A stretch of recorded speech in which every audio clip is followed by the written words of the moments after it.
सम्माननीय भूपेंद्र भाई पटेल जी, गुजरात सरकार के हमारे माननीय वन और पर्यावरण मंत्री भाई मुलू भाई भेरा जी, जामनगर की हमारी सांसद बहन पूनम माडम जी, हमारे राज्यसभा के सांसद भाई परिमल नथवानी जी, हमारे पूर्व मंत्री सम्माननीय बाबू भाई बोखरिया जी,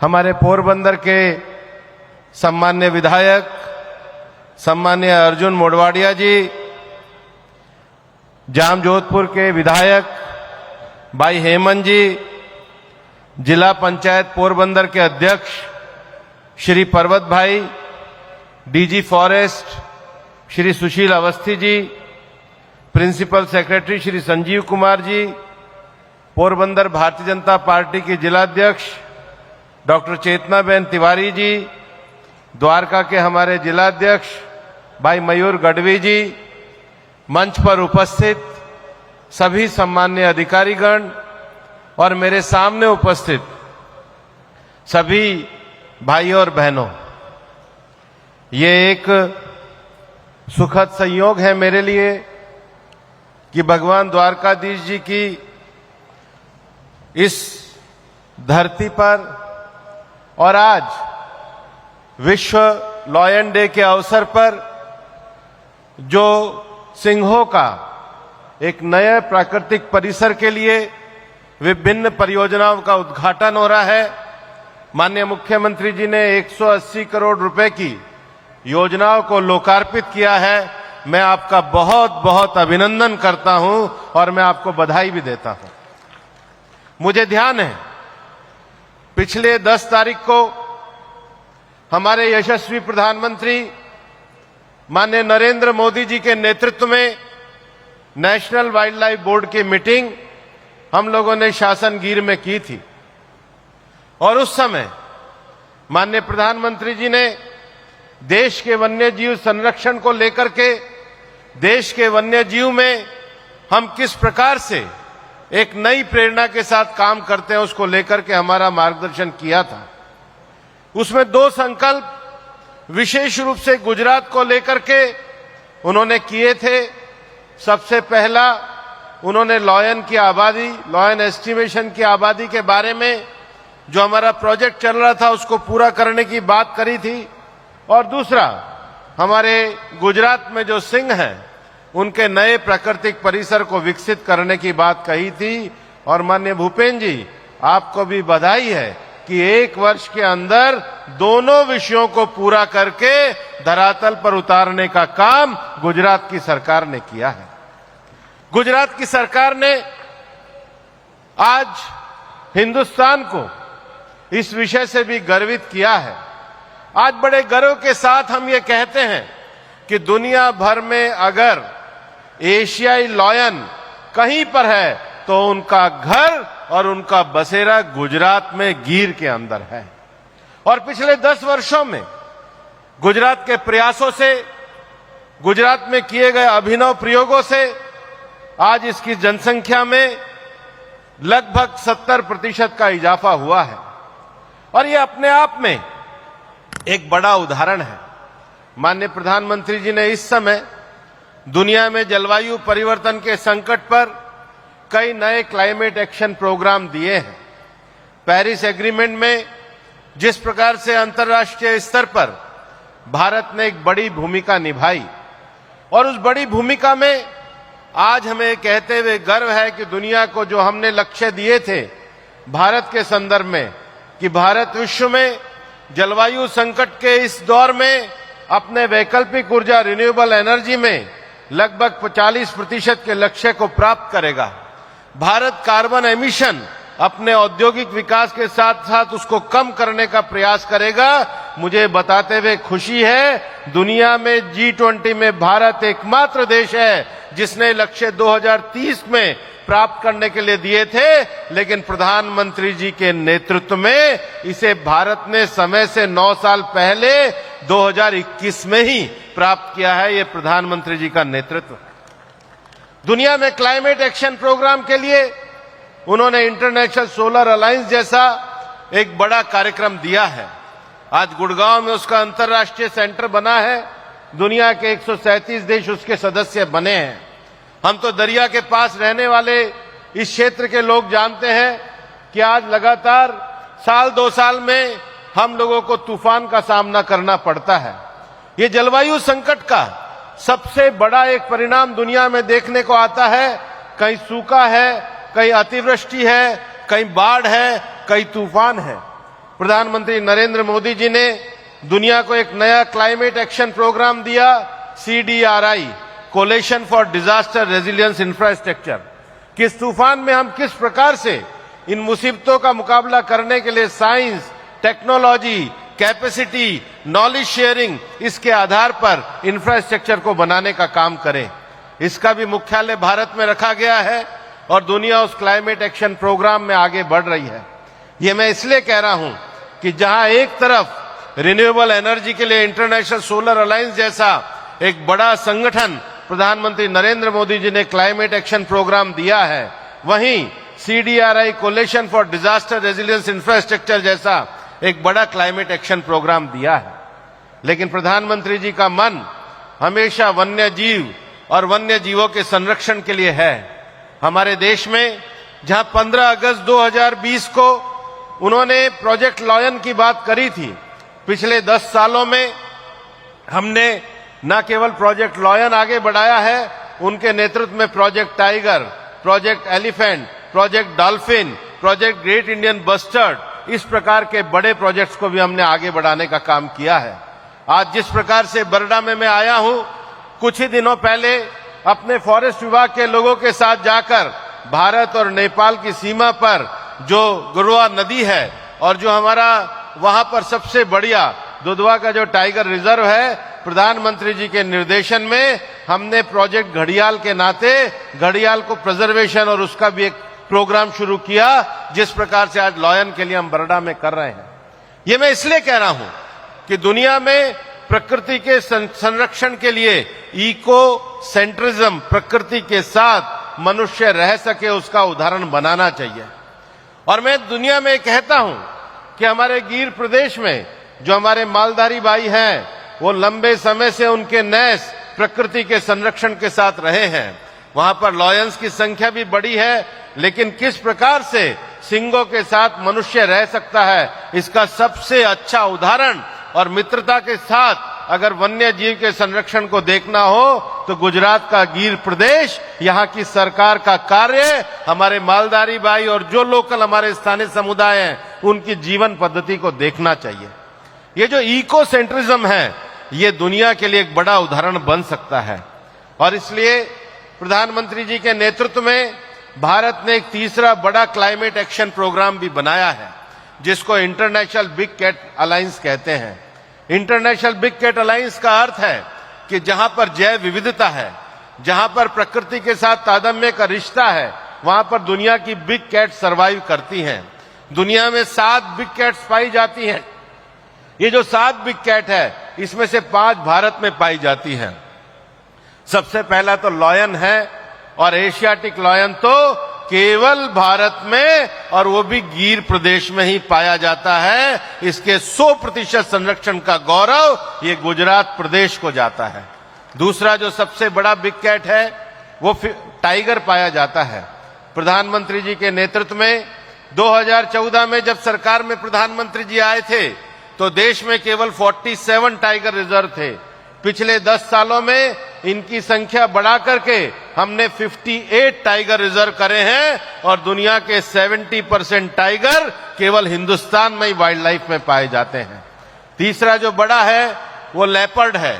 लेपर्ड गुजरात में भी है और देश के कई भागों में पाया जाता है। लेकिन हम ये जानते हैं कि लेपर्ड मैन एनिमल कॉन्फ्लिक्ट में आजकल सबसे ज्यादा लोग परेशान हो रहे हैं, और इसलिए हम लेपर्ड के रेस्क्यू सेंटर भी बना रहे हैं। एक आइडियल लेपर्ड का रेस्क्यू सेंटर गुजरात में भी शुरू किया गया है। ये प्रयोग हम देश के अन्य भागों में भी कर रहे हैं, ताकि मैन एनिमल कॉन्फ्लिक्ट को बचाया जा सके। और उसके बाद चौथा जो बड़ा बिग कैट भारत में पाया जाता है, वो स्नो लेपर्ड है। हमारे यहाँ पर हिमालय का क्षेत्र है, और उनका भी पहली बार एस्टिमेशन दुनिया में अगर कहीं हुआ है, जिस प्रकार से लायन का एस्टिमेशन हमने करा, 834 की संख्या हमने पाई, आज हिंदुस्तान ने ही स्नो लेपर्ड का एस्टिमेशन किया और 714 स्नो लेपर्ड ये भारत ने तय किया है कि इस हिमालयन रीजन में जो बर्फीले क्षेत्र में रहते हैं उनके भी प्रोटेक्शन के लिए भारत काम करता है। मैं यहाँ पर आपकी ये अभी जो इसकी फिल्म थी वो देख रहा था और उससे पहले अर्जुन भाई भी मुझे कह रहे थे कि यहाँ पर जो आखिरी लायन देखा गया था वो 1889 में देखा गया था। ये भारत ने प्रधानमंत्री जी के नेतृत्व में दुनिया को एक नया संकल्प दिया है कि हम केवल प्रकृति को समाप्त नहीं कर रहे, हम प्रकृति का संरक्षण भी कर रहे हैं। हम प्रकृति में वन्य जीवों के पुनर्स्थापन के लिए कार्य भी कर रहे हैं। जिस प्रकार से आज 1889 के बाद वापस से लायन का कुनबा आकर के बसा है, ये इस बात को दर्शाता है कि प्रकृति और वन्य जीवों के साथ हमारा एक आत्मीय रिश्ता किस प्रकार से है। हिंदुस्तान में जो 5वीं बड़ी बिग कैट थी वो चीता होती थी। हिंदुस्तान में 1952 में चीता आखिरी बार देखे गए थे और वो चीते आखिरी बार मध्य प्रदेश के पास कूनो में देखे गए थे। अब पूरे दुनिया में जो एशियाटिक चीता है वो तो बहुत कम बचा है, लेकिन वाइल्ड चीता को ला करके उसको वापस से स्थापित करने का काम ये एक बहुत बड़ी चुनौती थी। मैं आपको ये बताना चाहता हूं कि प्रधानमंत्री जी के नेतृत्व में हम नामीबिया से, हम साउथ अफ्रीका से चीते लेकर के आए। हम 20 चीते लेकर के आए थे। आज 29 चीतों के साथ हमारी 5वीं बिग कैट प्रोजेक्ट चीता भी देश में बहुत अच्छे तरीके से चल रहा है। 2 और बड़ी बिग कैट पाई जाती है जो लैटिन अमेरिका में है, जगुआर और प्यूमा। तो प्रधानमंत्री जी ने कहा कि ये जो 7 बिग कैट्स है इसके इंटरनेशनल स्तर पर जो 97 देशों में पाई जाती है और विशेष रूप से अफ्रीकन और एशियन कंट्री में पाई जाती है, वहां के लोग, वहां की जीवन पद्धति, वहां की नॉलेज शेयरिंग, आर्टिफिशियल इंटेलिजेंस और टेक्नोलॉजी का इस्तेमाल, साइंटिफिक रिसर्च, इन सब विषयों को लेकर प्राकृतिक जीवों के संरक्षण और प्रकृति के संरक्षण के लिए हमें काम करना होगा। और इसलिए मुझे बताते हुए खुशी है कि आज भारत ने दुनिया को उनके नेतृत्व में एक बड़े क्लाइमेट एक्शन प्रोग्राम का नेतृत्व दिया है, जिसको इंटरनेशनल बिग कैट अलायंस के नाम से हम कहना चाहते हैं। और इंटरनेशनल बिग कैट अलायंस में भारत दुनिया को यह बताना चाहता है कि मनुष्य कोई सुपीरियर कैपेसिटी नहीं है। हम केवल इसलिए नहीं है कि हमारे कारण लायन है, ये लायन और प्राकृतिक संरचना है, इस कारण मनुष्य है। और इसलिए इन वन्य जीवों को बचाने के लिए हम केवल एक भौगोलिक दायरे तक सीमित न रहें, इसके लिए स्थानीय लोग और एनिमल के बीच में रिश्ता बनाना होगा, इमोशन को क्रिएट करना होगा। मैं जानता हूं और मैं कहना भी चाहता हूं कि गुजरात ने इसमें एक अच्छी शुरुआत करी है। आज सिंह को जिस प्रकार से गुजरात में अपने गौरव का प्रतीक मान करके आगे बढ़ाने की बात की गई है, इसी विषय को लेकर के आज आगे चलने की आवश्यकता है। आज जो 180 करोड़ के जो लोकार्पण कार्यक्रम माननीय मुख्यमंत्री जी ने किए हैं, उसमें जो सबसे बड़ी बात है वो इनकी वेटरनरी केयर और रैपिड रिस्पांस इंफ्रास्ट्रक्चर को बनाने की बात की गई है। मैं बधाई देना चाहता हूं कि बरड़ा में एक बड़े लंबे प्रयास के बाद ये जो आज सिंह परिवारों का यहाँ पर जो रहना शुरू हुआ है, ये जो बसेरा शुरू हुआ है, ये इस क्षेत्र के इको टूरिज्म को बढ़ावा देगा, ये इस क्षेत्र की बायोडायवर्सिटी को मजबूत करेगा, ये प्रकृति के प्रति एक लगाव को पैदा करेगा। अंत में मैं एक बात और कहना चाहता हूं, हालांकि मुलू भाई उस बात को कह चुके हैं। एक बड़ा कार्यक्रम जिस प्रकार से ग्लासगो में प्रधानमंत्री जी ने मिशन लाइफ का दिया, उसी प्रकार से एक बड़ा कार्यक्रम एक पेड़ मां के नाम दिया। लोग मुझसे कहते हैं कि एक पेड़ मां के नाम अभियान क्या है। मैं हमेशा ये कहना चाहता हूं कि एक पेड़ मां के नाम अभियान के पीछे की फिलॉसफी को हर आदमी को समझना चाहिए, और वो ये समझना चाहिए कि इस धरती पर, मैं वापस से कह रहा हूं, इस धरती पर हमारे पे सबसे बड़ा एहसान है तो 2 लोगों का है। पहला एहसान हमारी मां का है। ये मां ने हमें जन्म दिया है। आप कितने ही बड़े आदमी हो जाओ, 3-4 साल तक जब आप बोल नहीं सकते थे, चल नहीं सकते थे, अपने को पहचान नहीं सकते थे, आपको 24 घंटे नहाना, खाना पीना, आपकी चिंता करने का काम ये आपकी मां करती थी। और 4 साल के बाद जब आप कुछ समझने लगे, बोलने लगे, दुनिया को जानने लगे, तो आपके पालन पोषण का काम ये धरती मां करती है। दुनिया में इंसान ने सब कुछ बना लिया, रॉकेट लेकर इंसान जो है चांद तक पहुंच गया, स्पेस तक पहुंच गया, लेकिन आज भी धरती माता ही आपके लिए अनाज पैदा करती है। आज ही आपके फल फूल औषधि ये धरती माता ही देती है। और आप कल्पना करके देखो, आप 10 मंजिल का बड़ा मकान बना लो, लेकिन वो एक पंछी के लिए भी दाना नहीं बना सकते। और नेचर का सिस्टम कैसा है, हम कार्बन डाइऑक्साइड निकालते हैं, ऑक्सीजन लेते हैं, और पेड़ ऑक्सीजन देते हैं और कार्बन डाइऑक्साइड निकालते हैं। अब आप एक बताओ, एक घर में 5 मंजिला मकान तो लगाते हैं, लेकिन 5 लोगों के सांस लेने के लिए ऑक्सीजन के पेड़ हम नहीं लगाते। ये पेड़ हमारे इस जीवन सिस्टम के लिए कितने जरूरी हैं।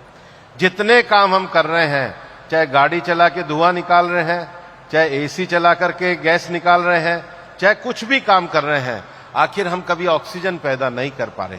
ये धरती के लिए वो ऑक्सीजन भी बहुत जरूरी है, और वो देने का काम धरती माँ ही पेड़ पर देती है। और इसलिए ये जो एक पेड़ माँ के नाम अभियान है, ये केवल एक पेड़ लगाने का अभियान नहीं है, ये एक जीवन दर्शन है, ये एक लाइफ स्टाइल है, ये प्रकृति के साथ जुड़ने की भावना है, ये धरती को बचाने की भावना है, ये धरती को आगे वाली पीढ़ी को सुरक्षित दे के जाने का ये सबसे बड़ा संकल्प है जो प्रधानमंत्री जी ने हमको दिया है। और इसलिए एक पेड़ माँ के नाम ये हमारा संकल्प नहीं, हमारा जीवन है।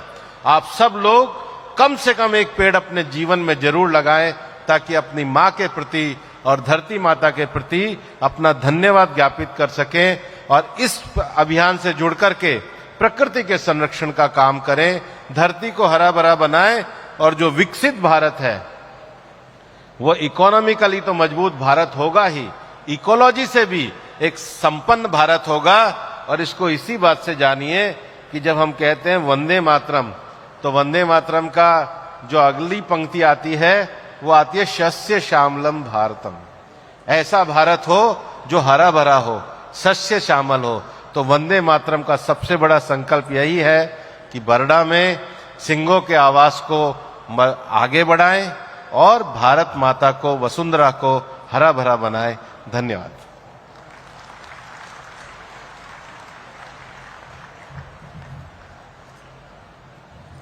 माननीय मंत्री भूपेन्द्र यादव जी आज विस्तारना લોકપ્રિય ધારાસભ્ય અને મારા સાથી મંત્રી શ્રી મૂળોભાઈ બેરા, સાંસદ શ્રીમતી પૂનમબેન માડમ, રાજ્યસભાના સાંસદ શ્રી પરિમલભાઈ નથવાણી, પોરબંદર જિલ્લા પંચાયતના પ્રમુખ શ્રી પરબતભાઈ પરમાર, મારા સાથી ધારાસભ્ય શ્રી અર્જુનભાઈ મોઢવાડિયા, હેમંતભાઈ ખવા, પૂર્વ કેબિનેટ મંત્રી શ્રી બાબુભાઈ બોખરિયા, देवभूमि द्वारका जिला भाजप प्रमुख श्री मयूरभाई, पोरबंदर भाजप प्रमुख डॉक्टर चेतनाबेन तिवारी, भारत सरकारना डायरेक्टर जनरल ऑफ फॉरेस्ट અને સ્પેશિયલ સેક્રેટરી શ્રી સુશીલ કુમાર અવસ્થી, वन અને पर्यावरण विभागના अग्र सचिव श्री संजीव कुमार, उपस्थित सर्वे महानुभावों, आमंत्रित सर्वे महानुभावों, प्रेस मीडियाना मित्रों,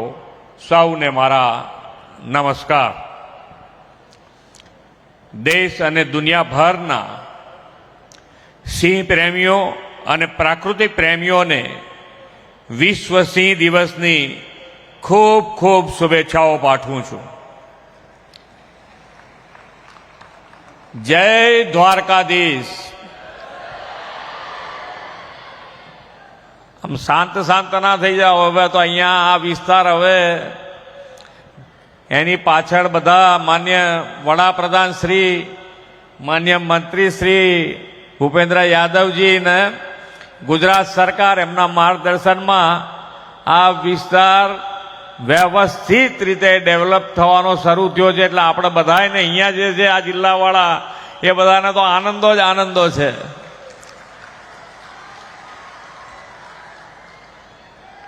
આપણી સંસ્કૃતિમાં સિંહનું આગવું સ્થાન છે માં જગદંબાની સવારી પણ સાવજ છે, ભારતીય રાજમુદ્રામાં પણ સિંહ છે, અને ભગવાન શ્રી કૃષ્ણએ પણ જ્યારે ગીતા સંદેશમાં કહ્યું ત્યારે પ્રાણીઓમાં હું મૃગરાજ એટલે કે સિંહ હું છું.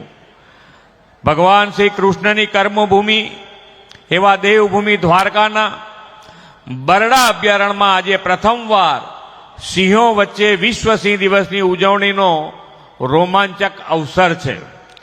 વિશ્વના સૌથી વધુ લોકપ્રિય નેતા અને આપણા યશસ્વી વડાપ્રધાન શ્રી નરેન્દ્રભાઈ મોદીની પ્રેરણા અને માર્ગદર્શનમાં ગુજરાતના સાવજ આજે દેશની અસ્મિતાનું વૈશ્વિક પ્રતીક બન્યા છે. સિંહ સંવર્ધનના અનેક સફળ પ્રયાસો વડાપ્રધાનશ્રીના દિશા દર્શનમાં થયા છે. ભૌગોલિક પરિસ્થિતિ અને આબોહવાની દ્રષ્ટિએ જ નહીં, પરંતુ વન્ય પ્રાણી સંરક્ષણના રાજ્ય સરકારના કાળજીભર્યા સાતત્યપૂર્ણ અભિગમને કારણે જ ગીરના સિંહોનું સંખ્યાબળ ઉત્તરોત્તર વધતું રહ્યું છે. ગુજરાત સિંહ પ્રેમી પર્યટકો માટે સૌથી વધુ મનગમતું પર્યટનનું સ્થળ છે. વડાપ્રધાન શ્રી નરેન્દ્રભાઈ મોદી હંમેશા પ્રાકૃતિક, પર્યાવરણ અને પ્રાણીઓના સંરક્ષણને આપણી જવાબદારી ગણાવી છે. વડાપ્રધાન શ્રી તરીકે તેમણે દેશના નાગરિકોની સેવાની સાથે વન્ય જીવોના સંરક્ષણને પણ પ્રાધાન્ય આપ્યું છે. વિદેશથી ચિત્તા લાવીને દેશમાં વસાવાના હોય, એશિયાઈ સિંહો માટે 2020માં શરૂ થયેલ પ્રોજેક્ટ લાયન હોય કે પછી વાઘના સંરક્ષણની વાત હોય, દેશમાં વન્ય જીવોની માવજતને વડાપ્રધાનશ્રીના દિશા દર્શનમાં અગ્રિમતા અપાઈ છે. તેના પરિણામે સિંહોની સંખ્યા જે ગુજરાતમાં 664 હતી તે આજે વધીને 891 થઈ છે. સિંહોની વધતી વસ્તી આપણા માટે ગૌરવની વાત છે. મોદી સાહેબના નેતૃત્વમાં સ્થાનિક લોકો અને ગીરના સિંહો વચ્ચે ઇમોશન અને ઇકોનોમી બંનેનો સંબંધ કેળવાય અને સિંહના વિસ્તરણનો વિસ્તાર પાછલા 2.5 દાયકામાં 3 જિલ્લાથી વધીને આજે 11 જિલ્લામાં વિસ્તર્યો છે. સિંહ છે તો અમે છીએ ને અમે છે તો સિંહ છે એવી ભાવના જાગૃત થઈ છે.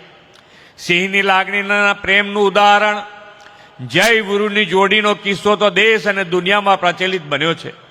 આ તમામ પરિબળોના કારણે સિંહોનું જતન સંવર્ધન શક્ય બન્યું છે અને વસ્તી પણ વધી છે. કુદરતી રીતે બરડા વન્યજીવન અભયારણ્યને સિંહનું પોતાનું ઘર બનાવ્યું છે. વડાપ્રધાનશ્રીએ બરડામાં સિંહ સંરક્ષણ માટે તમામ જરૂરી સહાય સુવિધાઓ આપવાની જાહેરાત કરી છે અને આજે 143 વર્ષ બાદ બરડામાં ડુંગરમાં સિંહોનું પુનર્વસવાટ શરૂ થયો છે. પ્રાકૃતિક સૌંદર્ય ધરાવતો આ બરડા વિસ્તાર પ્રવાસીઓને આકર્ષી રહ્યો છે. વડાપ્રધાનશ્રીના વિઝન અને વન વિભાગની પ્રોએક્ટિવ પ્રેક્ટિસીસને લીધે ગીરમાં સિંહોની સફળ સંવર્ધન ગાથા વૈશ્વિક બની છે. આપણા વનરાજનો વૈભવ જળવાઈ રહે અને ભવિષ્યમાં પણ સતત વધતો રહે તે માટે આદરણીય શ્રી નરેન્દ્રભાઈએ પ્રોજેક્ટ લાયનની શરૂ કરાવ્યો છે. આ પ્રોજેક્ટમાં સિંહને હેબિટેટ અને વસ્તી પ્રબંધન, વન્ય પ્રાણી આરોગ્ય, માનવ અને પ્રાણી ઘર્ષણ, સ્થાનિક લોકોના સહકાર, પ્રવાસન વિકાસ, વૈજ્ઞાનિક સંશોધન અને તાલીમ, ઇકો ડેવલપમેન્ટ તેમજ જૈવ વિવિધતાના સંરક્ષણ જેવી બાબતોને આવરી લેવામાં આવી છે. વડાપ્રધાનશ્રીએ તાજેતરમાં નેશનલ બોર્ડ ફોર વાઇલ્ડ લાઇફની મીટિંગમાં પણ ગીરના યોજીને વાઇલ્ડ લાઇફ કન્ઝર્વેશન માટે નવી દિશા આપી છે. તાજેતરમાં લાયન 2047 વિઝન ફોર અમૃતકાળ શીર્ષક સાથે પ્રોજેક્ટ લાયન દસ્તાવેજ પણ જાહેર કરવામાં આવ્યો છે. વધતી જતી સિંહ વસ્તીના સુચારુ સંચાલનમાં અને સિંહોના રહેઠાણને સુરક્ષિત અને પુનઃસ્થાપિત કરવામાં, રોજગારી સર્જન અને સ્થાનિક સમુદાયની ભાગીદારીમાં વધારો કરવામાં આ પ્રોજેક્ટ લાયન 2047 મહત્વની ભૂમિકા ભજવશે. વડાપ્રધાનશ્રીના નેતૃત્વમાં કેન્દ્ર સરકાર આ બરડા અભયારણ્યના વિકાસ માટે સતત આપણા મંત્રી શ્રી ભૂપેન્દ્ર યાદવજીનું પણ માર્ગદર્શન આપણને મળી રહ્યું છે. કેન્દ્ર અને રાજ્યની ડબલ એન્જિન સરકાર વાઇલ્ડ લાઇફ ટુરિઝમ ડેવલપમેન્ટ સાથે આ વિસ્તારના હોલિસ્ટિક ડેવલપમેન્ટ માટે કામ કરી રહી છે. આજે આજના દિવસે 180 કરોડ રૂપિયાના વિકાસના કામોની ભેટ અહીંયાથી આપી છે. વડાપ્રધાનશ્રીના નેતૃત્વમાં આપણા પ્રવાસન સ્થળો લોકોને આકર્ષી રહ્યા છે. એમાં પણ પ્રકૃતિના સાનિધ્યમાં આવેલા સ્થળો પ્રત્યે વિશેષ આકર્ષણ વધ્યું છે. રાજ્યની 24 જેટલી ઇકો ટુરિઝમ સાઇટ માટે હવે ઘેર બેઠા બુકિંગ થઈ શકે તે માટેનું પોર્ટલનું પણ આજે કાર્યરત થયું છે. પ્રવાસીઓ મોટી સંખ્યામાં આવે તેના પરિણામે સ્થાનિક ગૃહ ઉદ્યોગ અને હસ્તકલા ઉત્પાદનોનું પણ વેચાણ વધશે. જે પ્રમાણે આજે આંતરરાષ્ટ્રીય બજારોમાં જે પ્રમાણેની ક્રાઇસિસ ઊભી થઈ છે એ પ્રમાણે વડાપ્રધાનશ્રીએ સ્વદેશી ઉત્પાદનો અને એનો ઉપયોગ વધુ ને વધુ લોકલ ફોર વોકલ માટેની જે આહવાન કર્યું છે એના માટે પણ આપણે એ આહવાનને સ્વીકારીને ગુજરાત સરકાર આગળ વધશે. આપણે સૌ પણ સ્વદેશી વસ્તુને ખરીદી કરીને રૂરલ ઇકોનોમીને વધુ મજબૂત કરીશું એવી આપણી સૌની પાસે હું અપેક્ષા રાખું છું. વડાપ્રધાન શ્રી નરેન્દ્રભાઈ મોદીએ વિકસિત ભારત 2047નો સંકલ્પ કર્યો છે. આઝાદીની શતાબ્દી સુધીના અમૃતકાળમાં વિકાસની શીઘ્ર યોજનાથી તેમના નેતૃત્વમાં ભારત વિશ્વની ત્રીજી મોટી આર્થિક મહાસત્તા ઝડપથી બનશે એવો આપણને સૌને પૂર્ણ વિશ્વાસ છે. આપણી શાન સમા એશિયાટિક સિંહની ગર્જના અને ગૌરવ વિશ્વ આખામાં પ્રસરે તે માટે વન અને વન્ય પ્રાણીઓના જતન સંવર્ધન માટે સૌ સંકલ્પ કરીએ એ અપેક્ષા સાથે વિરમું છું. ભારત માતા કી જય. વંદે માતરમ. જય જય ગરવી ગુજરાત.